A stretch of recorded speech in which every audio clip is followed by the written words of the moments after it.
Hey everyone, thank you so much everyone for joining in. And yep, I guess we can start now. So I will do a brief introduction about our speakers. Some of you may know them already, but yeah. So Manvi Singwal is a product designer at Doubtnut app, and she is also the regional head for Girl Script Foundation. She is having a handle on Instagram as Binary Beauty, and she is also listed as a 21 under 21. And about Vaishnavi Trivedi, she is a GitHub campus expert. She is also an advocate of Figma. And I guess you may already be knowing her from her newsletter, I guess, and small podcast, which is Michi Spotlight. And yes, now over to you both. And I guess Manvi can start with a brief introduction about UI UX for the people who are not aware about these topics. Yeah. Hi Antriksh. Hi Vaishnavi. Thank you Antriksh for having me here. I think I'll tell about UI UX. So like from very basic, like what UI and UX is. UI is basically how things look. Like it is a process of making interfaces in software, where we focus mainly on look or style. The overall goal of a UI designer is to create a user interface that is engaging or beautiful, right? And whereas on UX, we basically focus on how things actually works, like creating amazing and hassle-free experiences for the user. If I take an example of a food delivery app, so the main goal of on a delivery app is uh, how easy is the process of buying some food. I also like to share one thing, like when I was starting design. So I had a conversation with Sapta. He's a product design manager in Swiggy. He told me that design is not at all about learning to use design software. Anyone can do that, but like you need to learn the process and strategy of the design. You need to experiment and understand your users and their journey throughout using the particular product. And design is an iterative process. Like no one can achieve the exact solution at the first time. You need to do a lot of experiment, like until you get it right. And the difference between ordinary and extraordinary is that little extra, right? Yeah, I guess that is pretty much from my side. If like Vaishnavi need to add something. Yeah, so I mean, I think that was a very good sort of introduction to UI and UX. Although I just like to add here that if you are a UI designer, you can't survive without UX. Like you need to have knowledge of how to construct a pleasing user experience for the potential user that who you're building this application for, because if you're just building beautiful screens for the sake of aesthetics and not usability, it won't it won't do you good. You'll have to probably even start from scratch altogether. So it's more about trying to construct that perfect user experience so that whatever it is that you are building is usable by the user, and also in some ways creating an impactful user experience that allows the user to even come back to the application. An example of Twitter in that way would be that Twitter provides that very simple experience of tweeting and scrolling through tweets, and composing tweets or sending messages, and navigating into the app via the notification. So like it is a very simple user experience, and yet it is far more complicated than we might actually think. And today I think we will discuss about micro interactions, which are the smallest of things that we usually don't tend to notice as normal people, but as designers they are a huge part of the user experience that we are trying to construct. So yeah, I think that's all I'd like to add here.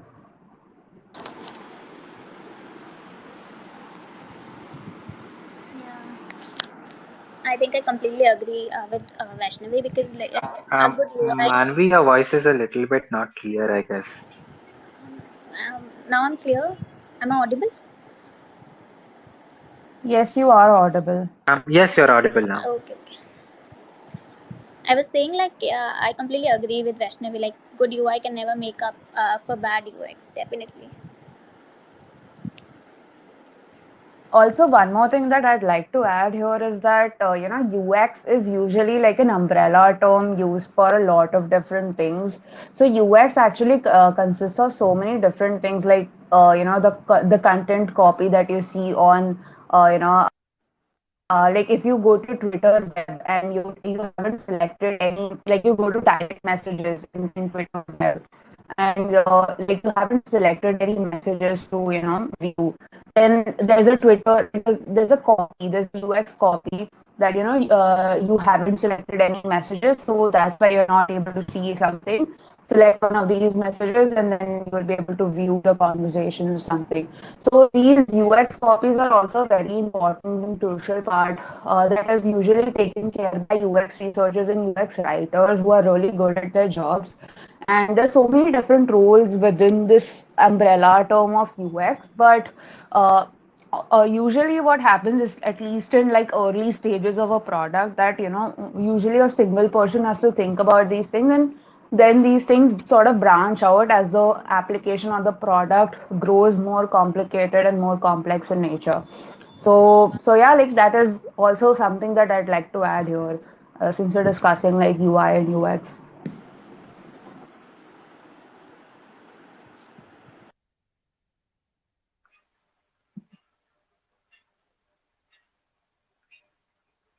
Yep, I guess that was a great introduction to the basics of how UI and UX is and how it works. And I guess, Manvi, can you please tell about the micro interactions and what exactly they are? A little bit in brief so that the people at least understand what they mean. Yeah. So like let's take an example of Messenger. In Messenger, like that thumb like interaction, that is all I want to say. That, and also like in Instagram, if we can take an example, you send some message and then you can react to it, like you can react heart and all. So I think that is a pretty good example of micro interactions and how important they are, because you don't have to type anything and you can directly relate to it, that what basically you want to convey to something. Like so like micro interaction are contained product movement that revolve around a single use case. They have just one main task. But now like imagine a world without them. What if the little bell in your Facebook app didn't jump when opening the app to indicate like you have new notification? And also like what if the loading symbol of your favorite e-commerce website stopped rotating? So I guess like micro interactions are uh, really important things, and we should definitely consider it. And like um, because they fulfill three important functions, like communicating status and providing feedbacks, and like enhancing the sense of direct manipulation, also like helping people to see the result of their actions.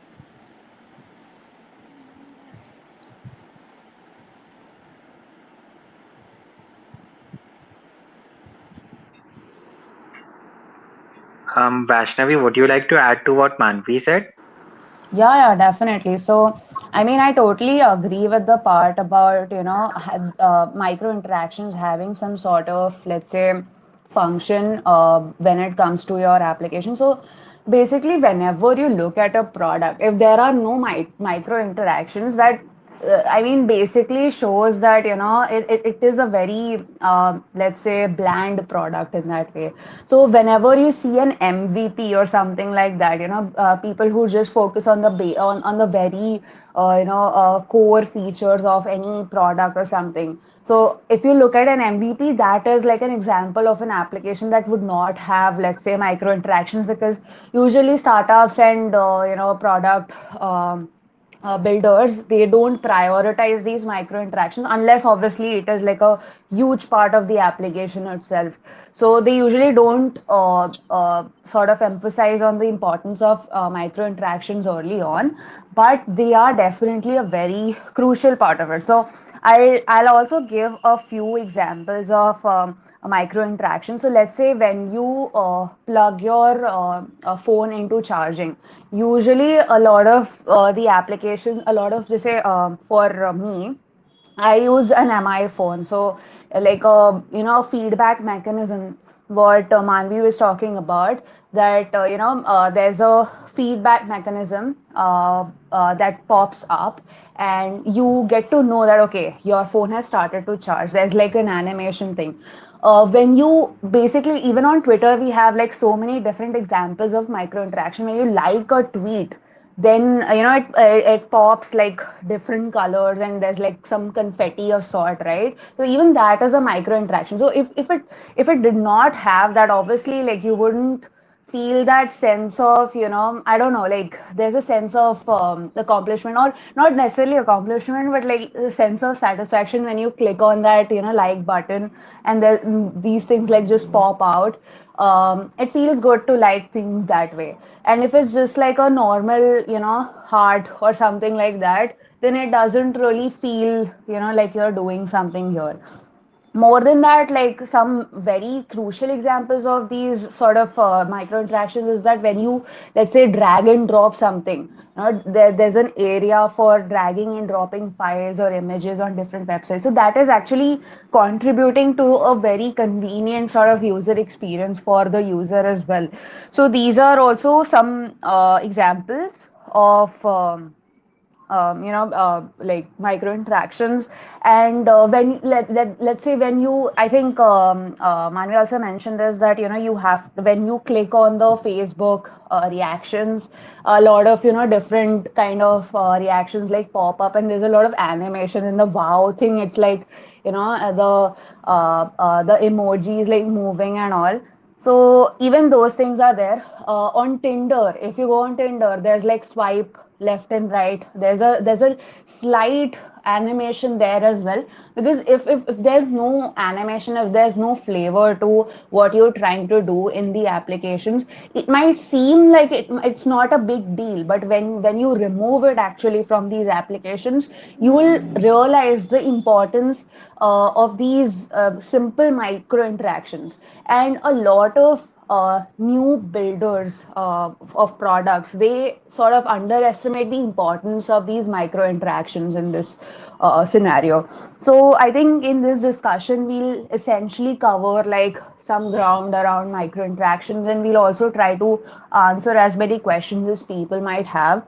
But yeah, I think for now that is sort of what I wanted to say. But yeah. Yes, that was great. And do you think that, since micro interactions are so important, maybe someone can overdo micro interactions? Is that possible? Like, there must be some limit, right? You cannot over design a product. And after some time, it just starts to feel like it's somewhat different. When will you think about that point?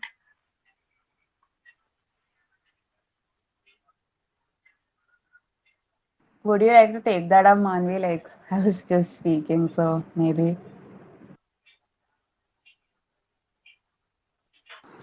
Yeah, sure. So yeah, definitely we can't just over like something. We have to definitely think about, like, because we also have to take like UX in our mind as well, in terms of usability also. And also, like, we have to think like how consistent our product is, and also we have to consider like functionality in our mind as well. Like, it is just the attention to details like that differs a great website from an ordinary, and definitely a boring one as well. So like, yeah, I mean, there are some specific things like in micro interactions, like hamburgers in motion. Like, we definitely like hamburger is quite common, so like people use it mostly. And also, like, when we are talking about some science, maybe exit, so there also we try to keep micro interactions. So like, we can't over use them, but definitely where we can, maybe in drag and snap kind of thing. And like so yeah, like there are quite common scenarios, maybe that toggle button. So there are some specific things where we can definitely use micro interaction. We have to uh, like keep UX in our mind also. So yeah. I do completely agree with that point.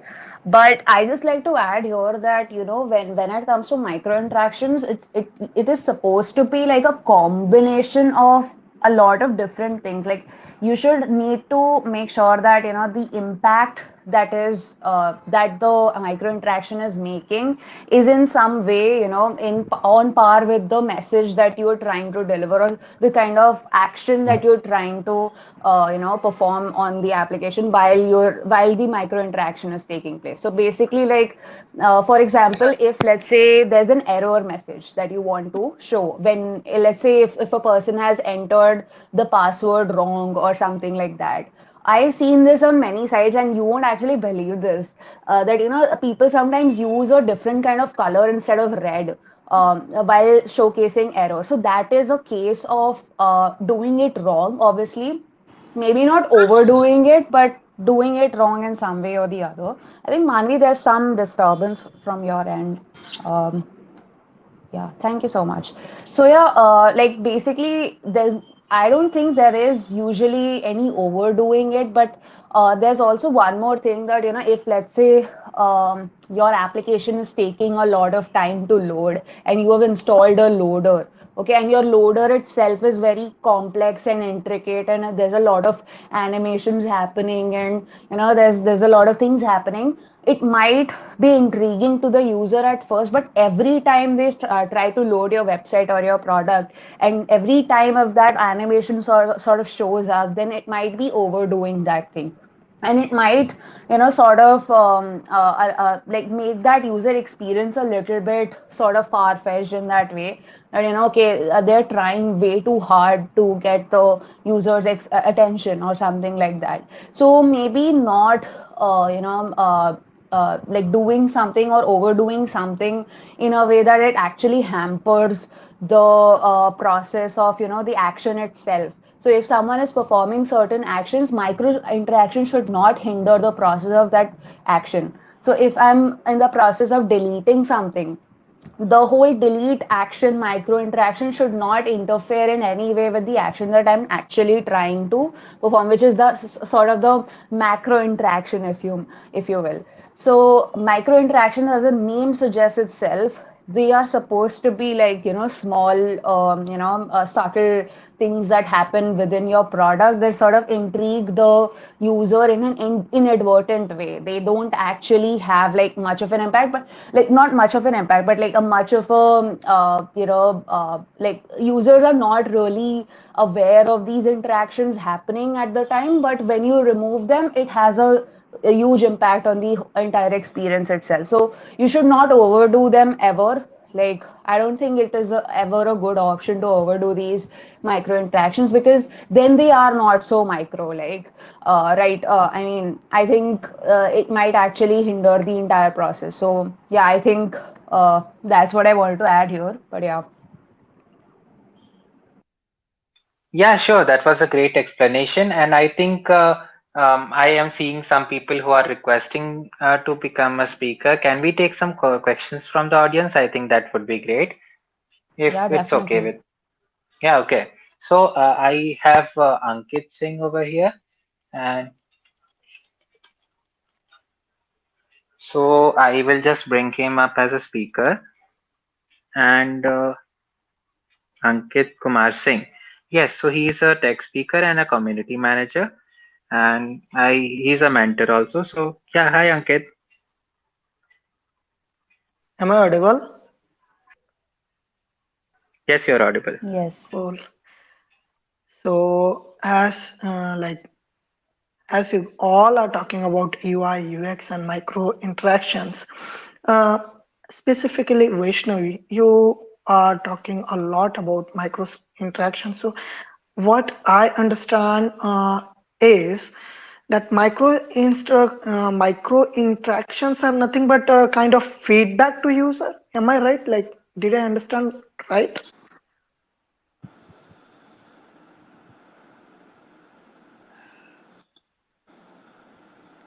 Manu, you are not audible.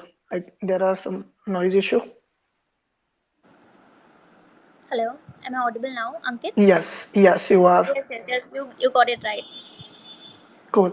So basically, what is your suggestion to a developer, a front-end developer, basically, who doesn't like know much about UI, UX, and micro interactions, but some like tips by which a developer can understand that, yeah, these are the few things which, if I understand, if I keep in my mind, I could become at least could develop a good UI user friendly web applications.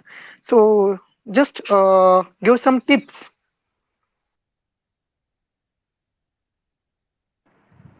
Yeah, so I'll take that up, I guess. So, basically, like if you are a web developer, usually in these scenarios, a micro interaction is something that requires a lot of attention to detail. So, honestly, the best way to make sure that you are, aware of these micro interactions is usually to read about them a little. Like, what are the different kinds of micro interactions in the usual applications, like some of the examples that I mentioned before as well. So maybe you may not have noticed these sort of micro interactions before, reading or listening about them from someone else. So maybe you can research a little bit more about what micro interactions are and what are some of the great micro interactions that usually products use, so that you are at least aware of these micro interactions, and that if I am supposed to do like inculcate it into my own product, I know what reason I should do it for. So basically, if there is a micro interaction in any, let's say if Twitter has a micro interaction in their like button, why do they have it? Okay, what is the purpose of it? What is the kind of reason behind its implementation by their developers, by their UI UX designers or something? This is especially like applicable if you are the only person, or if you're working on a side project or a personal project. If you're working on a professional project or like a professional product as a part of a company, I would suggest to hire a UI or UX designer to like guide you with these things, because micro interactions is a very huge part of UX. So if you are if someone is hired as a UX designer, they can probably guide you in a much better way in your in your specific use case, what kind of micro interactions are necessary. Because obviously you don't want micro interactions on every single thing, right? You want micro interactions and things that you want to make sure that the user experience is much smoother, and it doesn't have like it doesn't feel like there's a lot of latency between things. So if your application takes a lot of time to load, you need to have a good loading sort of screen, so that the user is not necessarily getting bored while waiting for it to load, right?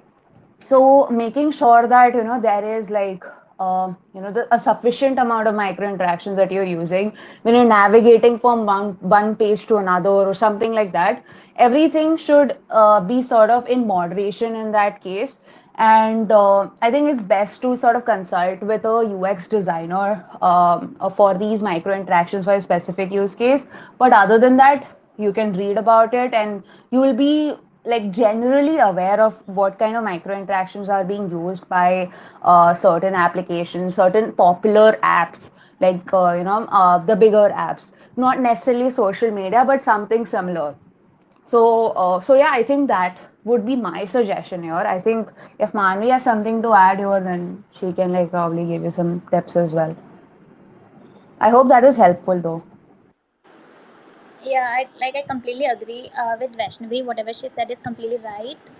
Like there are basic micro interactions that like most product use. Like if we talk about like error screen like 404, so there are some sort of interaction that people usually use in like in hamburger. There are some sort of interactions, and also like loading sort of button, and also like when you are typing a password as like Vaishnavi suggested. So yeah, like there are a lot of micro interactions that are really common in some sort of product. So that you should definitely check out, and also you can like read more about micro interaction. And definitely like it is always a good idea to have a UI UX designer in house, so that they people have like a better point of view and better things to share. So yeah, that's pretty much from my side. Thanks. All, Thanks to both of you, Vaishnavi. And I'll learn. I'll try. I'll do some research and we'll try to find out some more resources.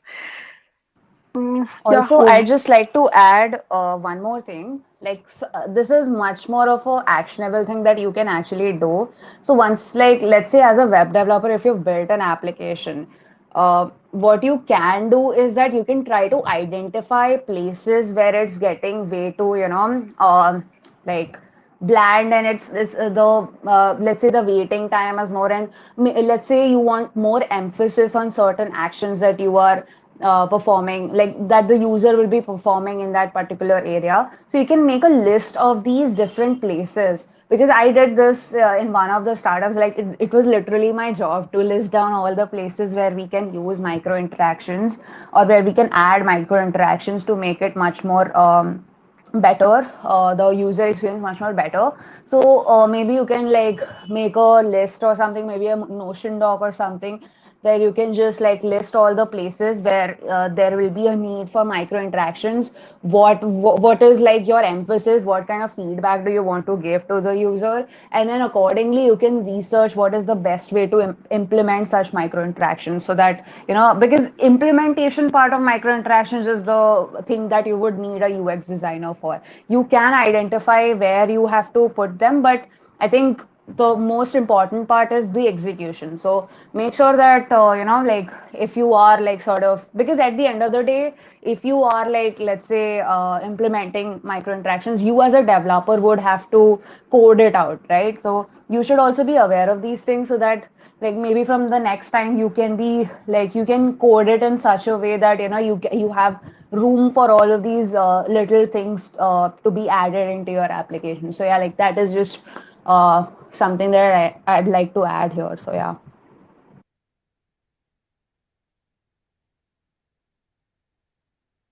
Yes, that was great. And yep, Ankit, I guess your question is answered now. We also have Dhanesh over here. So Dhanesh is a self-taught Java MERN stack developer. I am adding you as a speaker now, and you can ask any questions that you may want.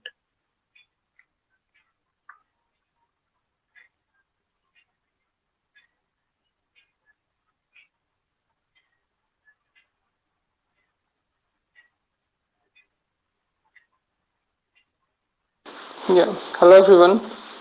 Am I audible? Hi, Dhanesh. Yeah. Yes, Dhanesh, you're audible. Yeah. My question is that as a front-end developer, when should I seek to get onto the micro interactions? Because today onward, I got to know about the thing I very uh, about the micro interactions. I used to put the loaders and other little things, but today only I got to know micro interactions. So when should I develop them? When should I introduce to the my coding area? So while developing the component at that point only, or after the in another phase? I think the first phase should be focusing on what the core components that you're trying to build first, so that you have like a fundamental structure, and make sure that when you are coding, make sure that it is sort of flexible in its own way.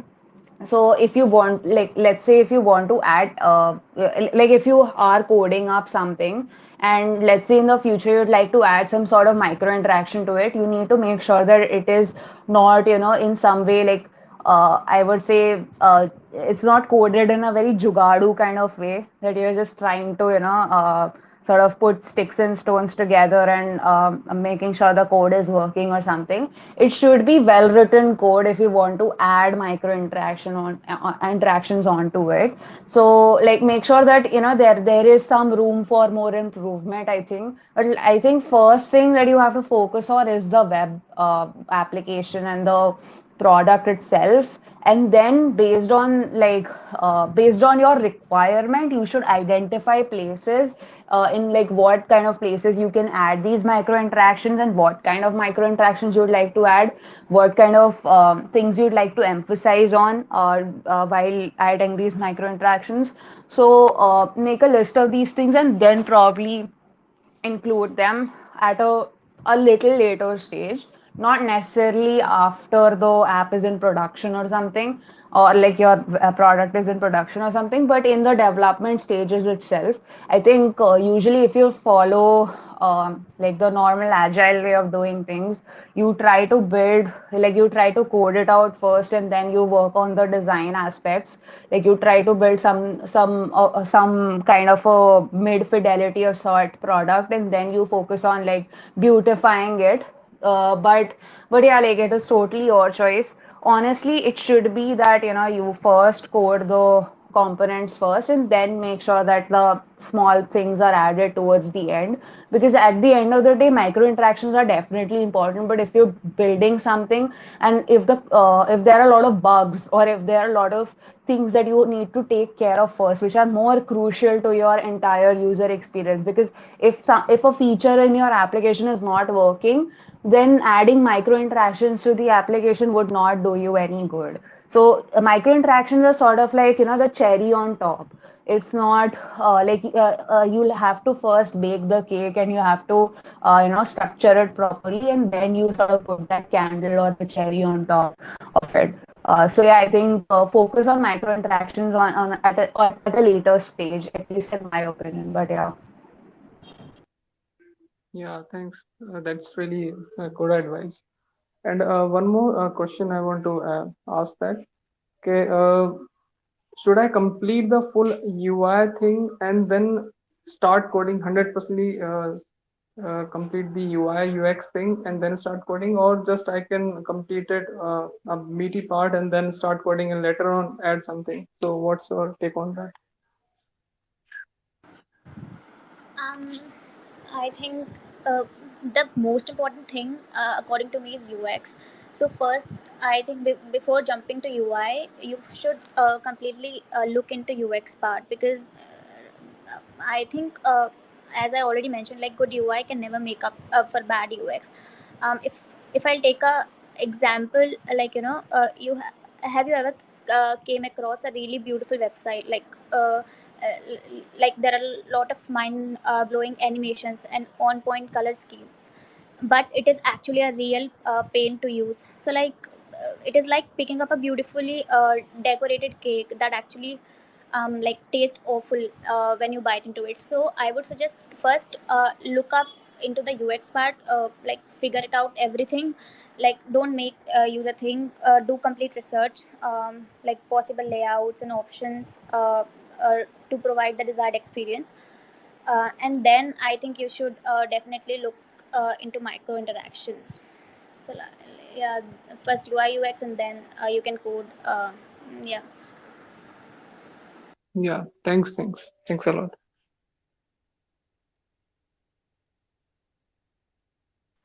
Thank you so much, Dhanesh, for those insightful questions. And yes, I really appreciate the analogy about the cake. And yep, so I guess there was this one more question in the message that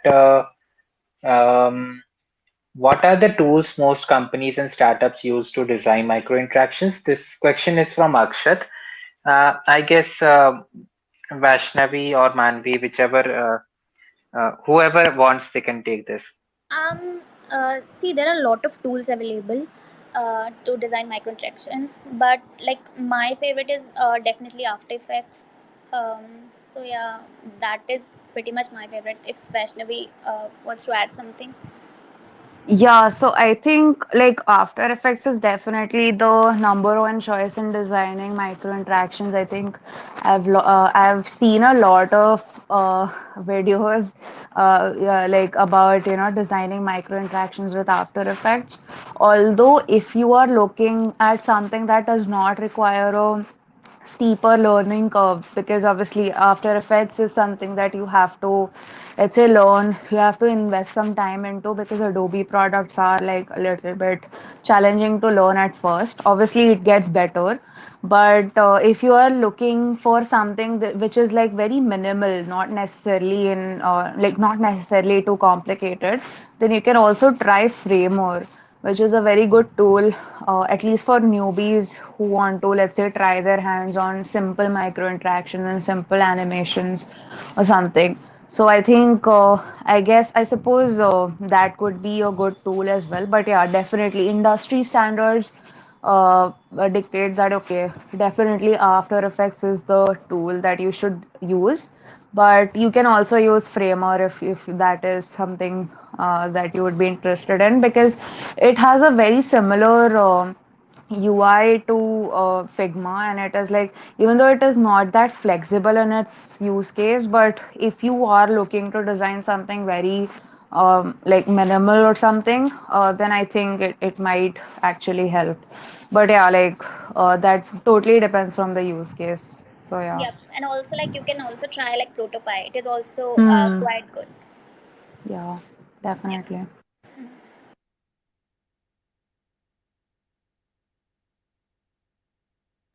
So I guess there were some really insightful questions. If anyone else also wants to ask, there is a mic button on your bottom left. You can press it. I will make you a speaker and you can go ahead and ask your questions.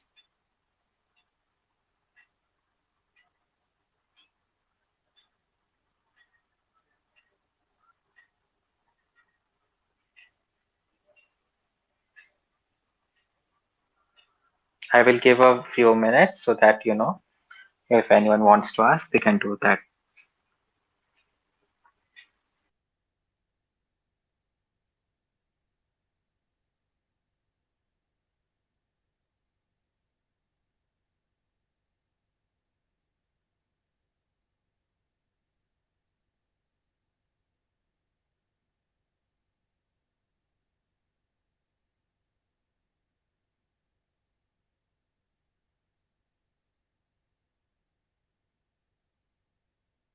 I suppose not. Yeah, yeah, actually. No, wait, I think Akash M. Yes. Hi, Akash. It's great to have you.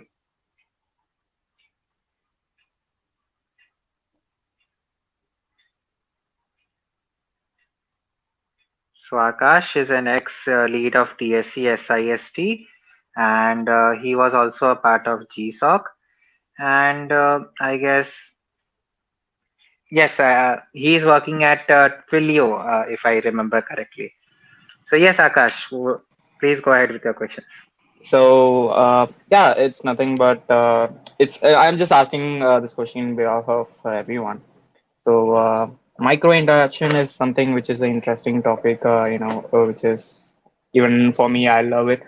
But most of them, which they don't aware of, is that when, where, and why we should use micro interactions. For example, every applications, every product will not require it, and so, what do you think about it? When, where, and why we should use it? So could you share your insights on that?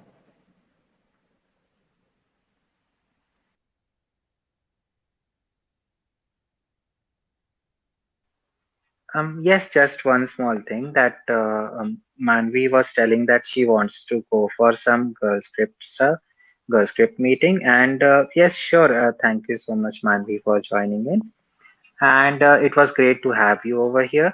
If you want, we would really appreciate if you want to join us for other spaces as well. Yeah, for sure. Thank you so much, Antriksh and Vaishnavi. Like, it was really great. Thank you, everyone, for being here. See you all like some other time really soon. Thank you. Bye bye.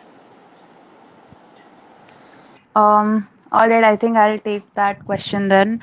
So yeah, Akash, basically, right, there is no like set path, or there's no exact definition on when or where and why you should use micro interactions. But yes, there are definitely quite a few reasons why you should do it. So I think we've discussed these sort of things in the very beginning only, but I'll just sort of reiterate on that and let's see if that answers your question. If not, then you can obviously maybe ask again, or maybe I don't know. I'll refer you something or some blog or something. But yeah, for now, I think let's say, so if you are, let's say, building an application and you want to take it to the next level, you want to ensure that the user experience of this application is not only in its own way complete, but also make sure that the user is not necessarily, let's say, get wasting time in some way or the other, or is not completely aware of what is going on essentially. So micro interactions are essentially like feedback mechanisms, a very subtle way of giving like a very sort of small feedback thing in a form of a, let's say, animation, or some subtle interaction, and like that sort of interaction makes up for that gap between things. So let's say if you want to let me just give you an example here. So let's say if you want to delete something, or if you are let's say trying to authenticate into a system, or let's say log in into a system. So you enter your password and your emails and everything.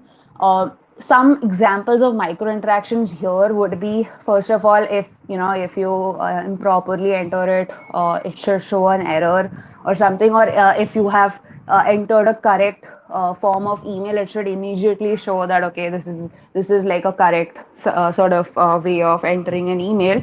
And when you click submit or log in or something, it maybe like if your authentication or if your details are right, then it should probably have some sort of animation or that loading screen or something of that sort, that that doesn't like uh, so that it doesn't feel that you are waiting for something to happen, right? So you are aware of the fact that okay, let's just take the example of Slack. When you log into Slack, or when you click on a workspace on Slack, it shows you like, oh, this loading button, and there's a lot of text going on in the bottom as well, that bottling up your messages, or making sure that unspooling the yarn or something like that. So making that experience a little bit more fun for the user, that is essentially what micro interactions do for you. If let's say you are trying to charge your phone, you need to be absolutely sure, like there's so many instances where the person has just plugged in a charger and they just like keep it away or something. But if there is like a animation to show that okay, that takes over the screen and shows that okay, the phone has started to charge, then obviously that is like a sort of a micro interaction, that is sort of a feedback to the user that okay, your phone has started charging, so you can like rest in peace or something like that. You don't necessarily need to worry that okay, is my phone charging or not, or maybe something like that. Maybe 10 hours later you find out that your phone wasn't charging at all. So these very small attention to detail, very inadvertent sort of things are micro interactions. In some places they play that role of giving a feedback. In other places they merely act as a like a smooth sort of navigation to from one place to another, so that it doesn't feel too bland in the application. It feels complete. It feels like you are like a part of something, and you're not necessarily just operating on a software or a tool. You are a part of an experience and not necessarily a software, or let's say just like a part of a technology or something. So I think that is the reason why this micro interactions exist, but when and where totally depend on your use case. So whenever you're building your application, sometimes you might need a certain micro interaction to emphasize on a certain action that you have like that the user has to do at a certain point. So maybe that is why you have to add in micro interaction over there. Maybe you want the user to wait for something. Maybe you want the user to be absolutely sure before performing certain actions. So those are like some examples of micro interactions that are very crucial. But in some places, they're just like merely like sort of a part of an experience. So yeah, like it totally depends on your use case. And usually micro interactions they come into play once your product is not necessarily ridden with bugs and has other sort of problems. It is usually for taking the experience to the next level. So you need to make sure that you at least your level one is done, and then you move to level two, which is when you like convert your product into an experience. So yeah, I hope that answers your question. If not, then obviously like we can have a discussion over this. Yeah, Vaishnavi, yeah, it does. Yeah. Thanks so much. And I have another question. So, does adding more micro interactions to an application does affect the performance of the application itself? Like, is there any drawbacks of it? Sometimes there might be like if you are adding a very heavy animation into your loader, or maybe like when you're trying to refresh something, like there's this micro interaction which is usually in apps where you like just pull down to refresh. So even that kind of thing happens, and if you're like doing very extensive animations in that, then it might actually hinder the process, and it might take the attention off from the actual task that the user is trying to perform. So we don't want that. We don't want to be too elaborate with micro interactions. That is one thing. And having way too many micro interactions might actually be a little bit like it might reduce the performance actually, because uh, like it might not, but it might actually. But the only thing is that if you are adding micro interaction, that is also sort of a commitment to your let's say product, because you have to ensure that these micro interactions are working properly. You can't just like dismiss them after like implementing them or something. Sometimes some micro interactions sort of don't respond, or don't happen, and then the developers tend to think that okay, this is not important in any way, so like I don't need to really take care of these things a lot. I need to focus more on the actual features. So that should not be the case as well. Because I mean, these micro interactions also would need that kind of attention from the developer who is trying to build things. So I don't think there's any there's that you should add too many micro interactions, but I mean they are micro interactions, right? They are very small and subtle, so you don't necessarily have to care about them a lot if they're properly executed and there's not a lot of like bugs, or there's not a lot of bugs arising because of that micro interaction. So as long as that is the case, I think it shouldn't be any problem. But if it is causing a lot of problems, then you should probably wait. Make sure that the code base is properly vetted and properly reviewed. There are like at least minimal bugs, I think, and then you can probably start on the process of adding micro interactions to your application. So I think that way you can ensure the possibility of catching errors because of the micro interactions as well. So yeah, I think it will still be like sort of performant in that way, even if you do add them. Great. Yeah, Vaishnavi, thanks so much for answering that answers. All right. I guess I just have one more question in my DMs that um, what is the take on micro interactions versus, let us say, transitions, or else even motion graphics? Which one is, maybe better, or which one could be preferred? What do you think? So motion graphics and transitions are obviously very important because like I mean those are like a little bit on a higher level of priority, I think, at least in my opinion. Micro interactions definitely do deserve a lot more attention there, but honestly, like transitions and all, if your app is not making proper smooth transitions from one page to another, if it's not like properly navigating you to places, then obviously it might seem a little underdeveloped, at least by the user, because we as users are used to using like so many great applications like Instagram, social media applications like those, and so many great applications that has so many like software developers behind their development. So we need to make sure that at least like the because I mean these transitions sort of give them a professional touch. So we should definitely focus on transitions and these things, because those are like a part of the UX design journey as well. So that should definitely be like priority one.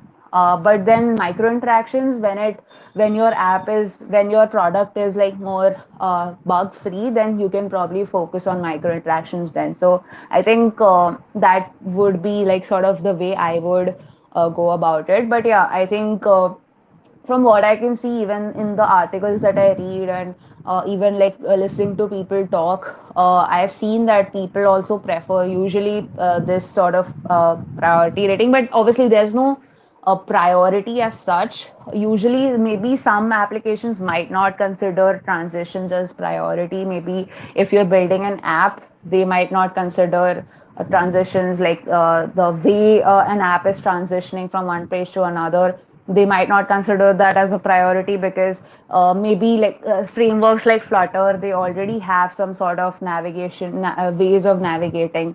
And like if you want to add some sort of animation into the navigations, then like it's not much of a hassle to put them into the code. So I think even developers would sort of think that okay, this that would have like a much higher impact on the application, and much more of a, let's say, visible impact on the application that you're trying to build. Whereas micro interactions are still like, sort of inadvertent in their own way. So it might be possible that users might not, even though their experience might be like so, but like maybe micro interactions at an early stage at least won't do much good.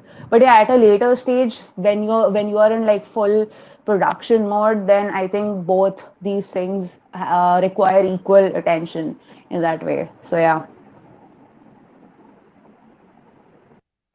Yep, that was some really great insight. And yes, so I guess since we are nearing our time limit, others, if you have any questions, please feel free to request the mic and ask them.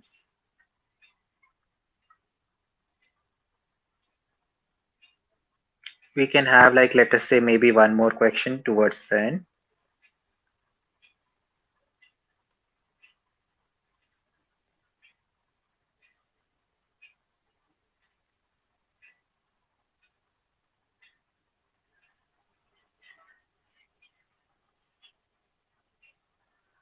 Oh, yes, sure. So Prathamesh Shanbag wants to ask. Prathamesh Shanbag is a Hack Club lead, and I guess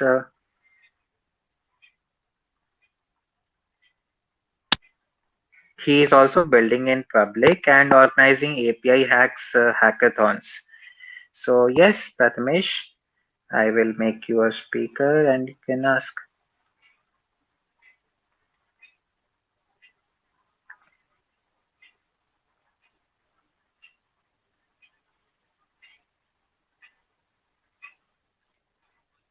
Tools that you use that are not really well known, maybe to the people, and if there are some tools that you specifically use for micro interactions. One of them is Framer, like you mentioned, but maybe there are Mhm. some others as well. See, I don't believe in tools that much. Like, I just use the tools that are usually used in the industry, and more importantly, that helps me get my work done. So it really doesn't matter what tool you're using. At least for micro interactions, After Effects and Framer, these two tools would be like more than sufficient for you to, let's say, deal with micro interactions. And there are no any hidden tools that way. Obviously, there are other tools like InVision and Prototype and all of these.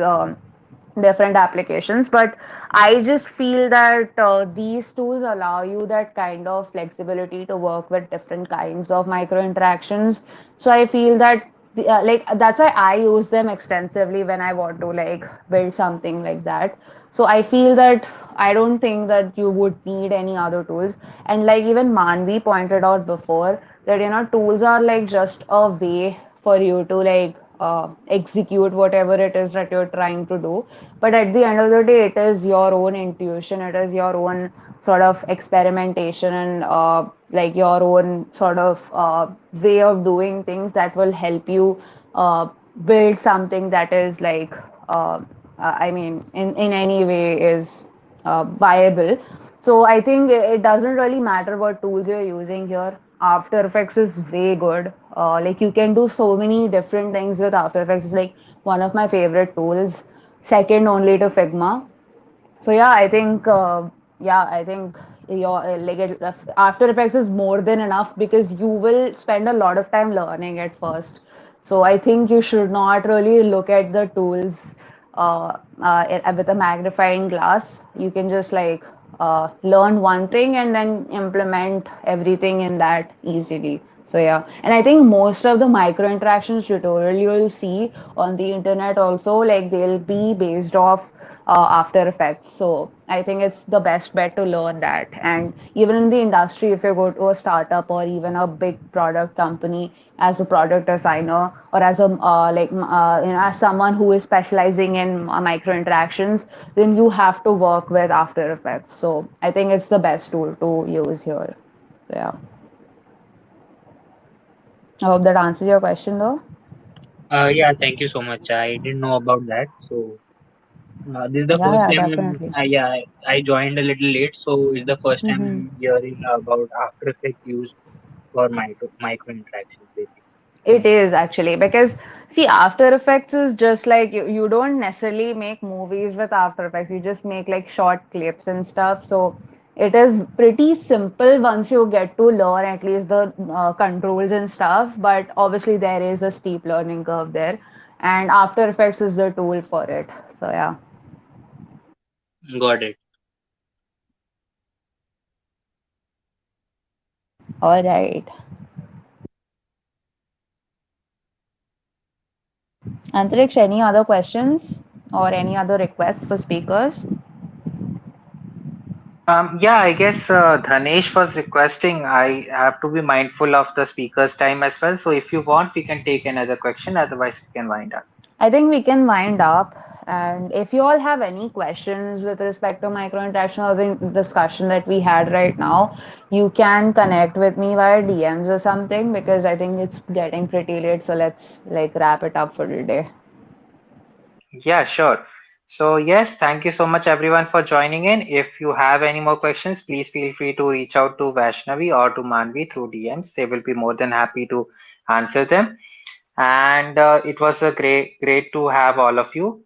And hopefully you have been able to learn many new things about how micro interactions work and why they are so important. I will be closing the space in, let us say, some time. And yes, thank you so much.